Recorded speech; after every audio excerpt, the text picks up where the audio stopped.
భద్రాద్రి కొత్తగూడెం జిల్లా కలెక్టరేట్ లో టీఎస్ఐసి నాబార్డ్ ఆధ్వర్యంలో వన్ డిస్ట్రిక్ట్ వన్ ఎగ్జిబిషన్ కార్యక్రమం ఏర్పాటు చేశారు.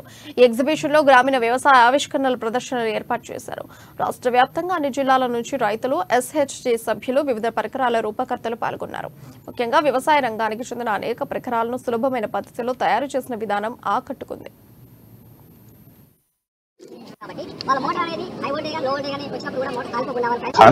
నేను తెలంగాణ స్టేట్ ఇన్నోవేషన్ సెల్ కి గ్రాస్ రూట్ ఇన్నోవేషన్స్ లీడ్ లా వర్క్ చేస్తున్నాను. సో ఈరోజు కొత్తగూడెం జిల్లాలో గ్రాస్ రూట్ ఇన్నోవేషన్స్ ని సందర్శించడానికి వన్ డిస్ట్రిక్ట్ వన్ ఎగ్జిబిషన్ అనే ఒక ప్రోగ్రామ్ ని నబార్డ్ ఆధ్వర్యంలో చేస్తున్నాము. సో ఈరోజు ఈ ప్రోగ్రామ్ కి ముఖ్య కారణం ఏంటి అంటే మెయిన్ ఆబ్జెక్టివ్ ఇస్ ఏవైతే గ్రాస్ రూట్ ఇన్నోవేషన్స్ ఉన్నాయో అగ్రికల్చర్ మరియు రూరల్ డెవలప్మెంట్ సంబంధించినవి అన్ని తెలంగాణలో ఉన్న 33 జిల్లాల నుంచి స్కౌట్ చేసిన తర్వాత వీళ్ళని ఈరోజు కొత్తగూడెంకి తీసుకొచ్చి ఒక మార్కెట్ యాక్సెస్ క్రియేట్ చేయాలి అనే ఉద్దేశంతో ఈరోజు ఈ కార్యక్రమం జరుగుతుంది.